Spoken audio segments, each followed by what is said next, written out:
What's going on, everybody? I'm back for one last moto vlog.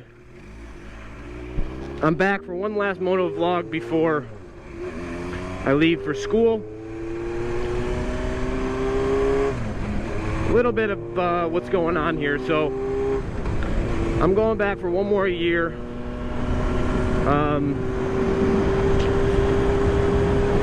I'm a little bummed that I have to leave all of this wonderful stuff behind, but I will be back and forth a few times to get some content.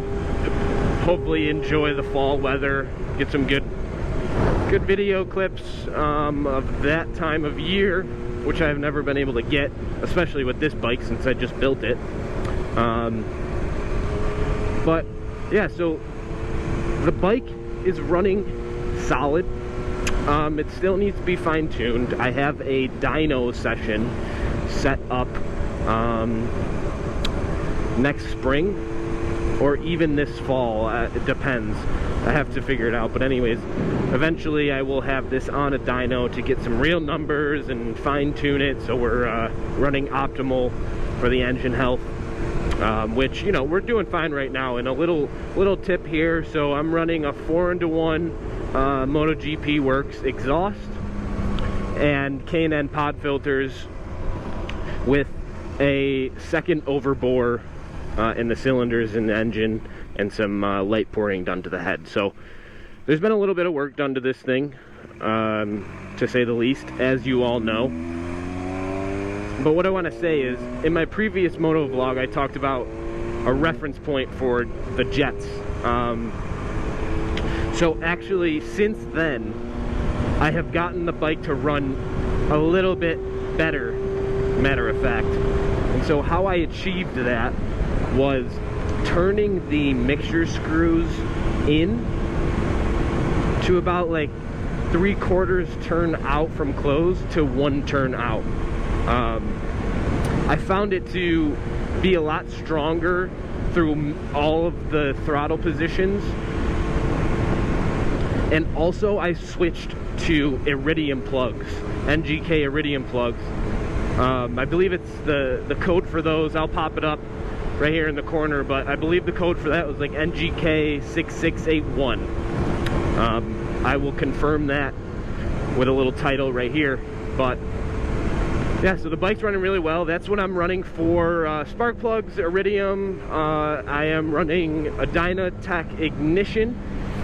I am running, believe it or not, stock coil packs, which were tested out to be, you know, solid, so that's why I didn't replace them. They were in good shape. And then I'm running K&N pod filters with a MotoGP Works exhaust, and I will give you a little pull to see how well it really is shifting through the gears in a minute here. But aside from that, back to what I started this with. Look at that. I get a good idle at around 880 RPM to about 950 RPM. So it's pretty solid. I mean, to be able to idle at 900 RPM, that's solid. But wait, there's a good little turn up here, so let's focus on that rather than me talking. So sit back, relax, and enjoy this little bit of windiness.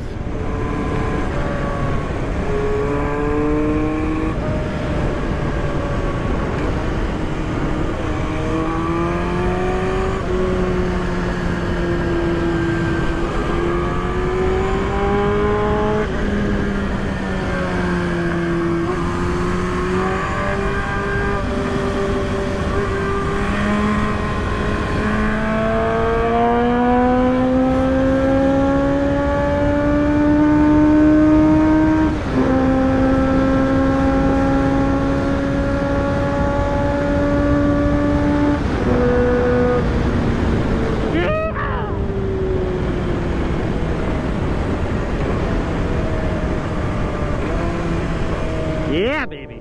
All right, she's purring, see that?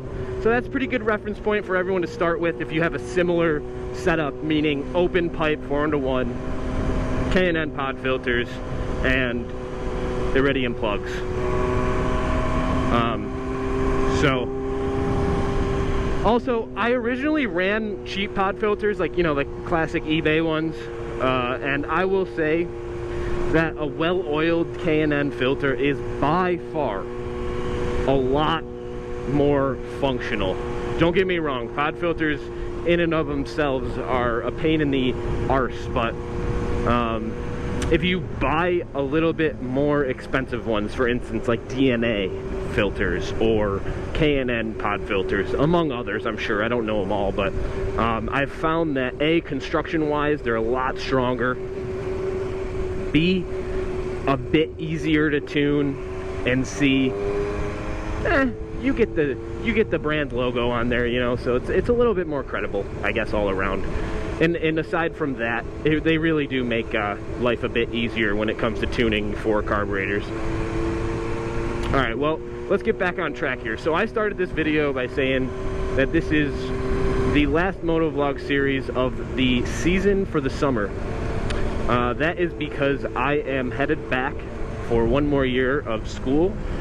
It's a graduate program, whoop-de-doo, doo-dah, but that does not mean that milezero is going away. That does not mean that the CB750 is going away. That does not mean that milezero is not going to build any more bikes. That is all false advertisement if you think that way, because I have a K100 already half torn apart that I need to build.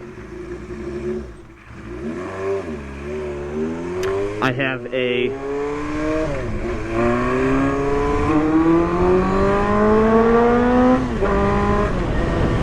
I have a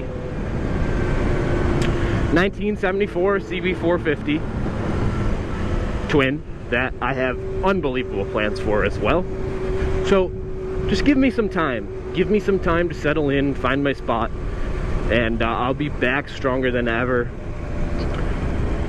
Because now I have this build under my belt. I have a whole whop of knowledge that I didn't have before. I'm a bit more hungry to dive into a different model and manufacture bike and even market, you know. I mean, the BMW crowd's large, very large, and not that it matters, but I can't wait to tap into a whole new group of contacts and people that I can potentially network with and build relationships with, and hopefully teach more people, you know, the process. And also, since I've been caught up in the last 2 years with school, bouncing between, you know, breaks and building, I wasn't able to build and film a consistent YouTube build series channel. Or, I'm sorry, I wasn't able to build a consistent build series, in-depth, start to finish process on YouTube for this because of all the breaks. It was so hard to time manage, and then also to take 3 times longer to build because I'm filming. So it is a larger commitment, and I am prepared to commit or tackle that challenge of documenting a full build series in depth.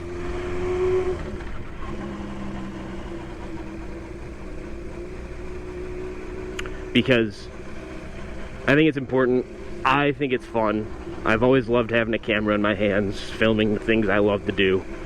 And just, you know, for memory's sake, I'll be able to always watch myself build that BMW K100 someday. Look back on it, pretty neat. Anyways, long story short, I'm not going anywhere.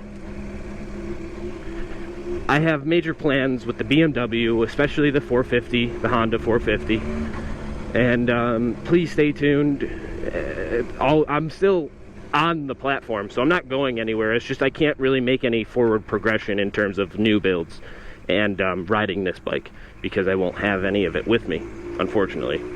But that does not mean I cannot still be a resource for everyone. If you have any questions, maybe I'll run some live streams while I'm at school. Try to keep it together still. But anyways, yeah, so the shop's looking good. I just acquired a new addition to the shop, which is a you know, one of those Harbor Freight motorcycle lifts, and I did a little front wheel lock upgrade. Thing's sweet. Can't wait to be able to use it. Right now, what am I doing? I am taking you all to a little spot that I wanted to do. Taking you all to a spot that I wanted to do a little filming. Because I got my new camera and I want to test it out before I leave, of which I leave tomorrow. I don't know when this video will be posted, but you know, whatever. Anyway, so yeah. Sorry, didn't mean to touch the screen, but yeah, anyways, that's kind of what the whole deal is. With everything, and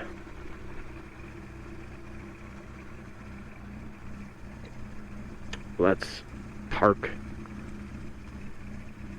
right here.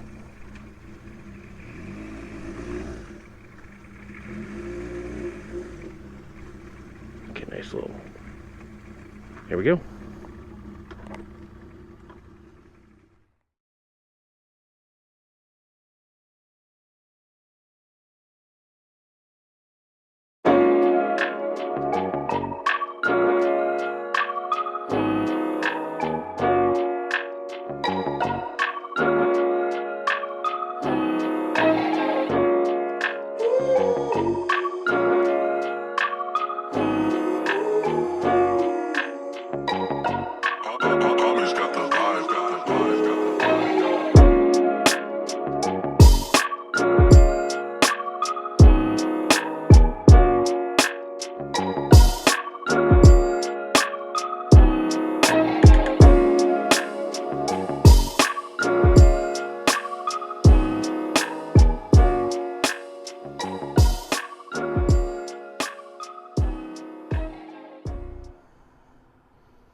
Back to the vlog.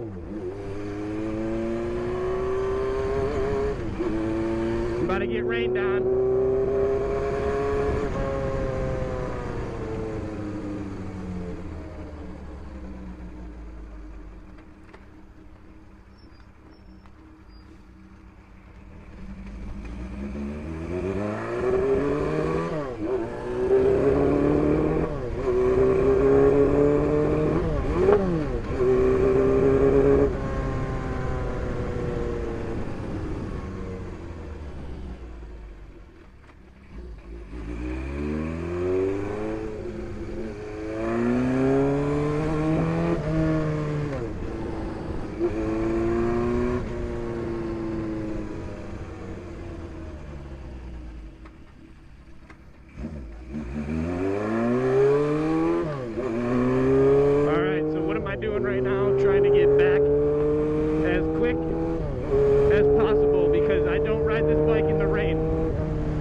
As I'm sure you all can guess why. I feel it on my skin already. Oh boy. Gonna have to find shelter. It's gonna come down quick.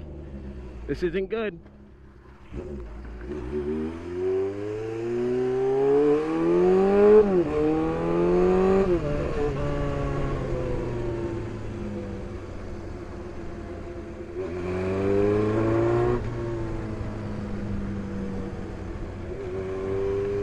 Can I make it to fast track? I don't know.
back on the vlog here. I was just at a little warehouse, industrial type place to get some content. And all of a sudden a big black cloud came over me, and I don't ride this bike in the rain. I try not to, at least. You know, it's fully equipped to be able to, but I don't have a front fender. You know, Moto Gadget stuff, I don't know how waterproof it is. I mean, the wiring I did, it's all sealed up, but hey, you never know. So I am just doing my best to get back right now. What a turn of events in this vlog, baby. Wow. Let me ask you, what do y'all think about riding in the rain? I've never done it. To be honest, I've always tried to avoid it at all costs. So please feel free, drop a comment below, and let's get the rainy day riding chat going, because I don't know much about safety when it comes to riding in the rain. I don't know if there are any, you know, good tips to know, but if there are any good tips, throw some down in the bottom and we'll have a good conversation about it. But here we are, we got a double line. I'm going to pass this person in a second.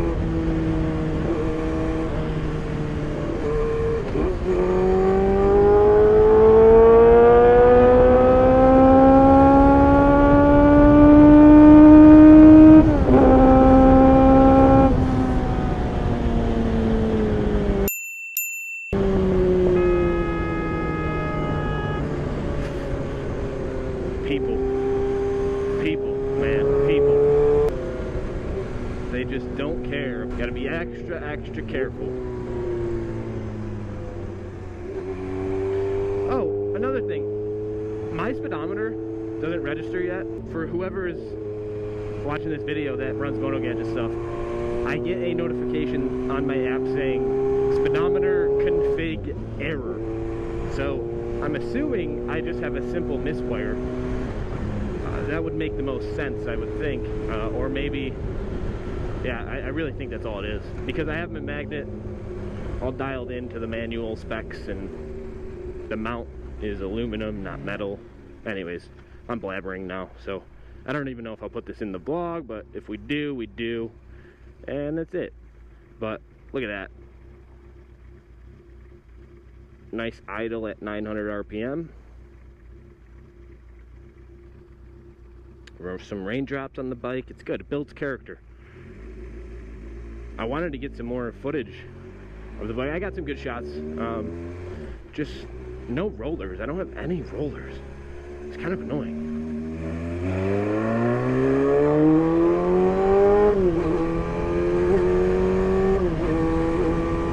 This road's terrible. It's got like mini speed bumps. Like, ready? Like I'm getting air on those.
Nothing like a good old plan that doesn't go to plan. Anyway, we're good. We're almost home. We're almost back. I just wanted to say thank you to everyone for sticking with me. The bike is pretty much done. I freaking ride the hell out of it. I'm going to school. Unfortunately, no more riding. I'm getting rained on, trying to get back as quick as possible. Thank you. And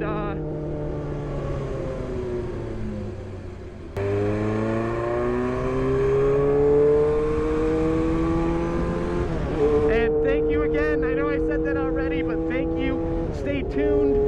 We're gonna have a little intermission. I don't know when I'll get back to building the BMW, but the workshop is waiting for more builds to be pumped out of it. I hope you all are enjoying everything so far, because I sure as hell am. Riding this thing's a freaking dream. Building this thing was a dream. We did it. We dreamed it, and we built it. Oh, hi, dog.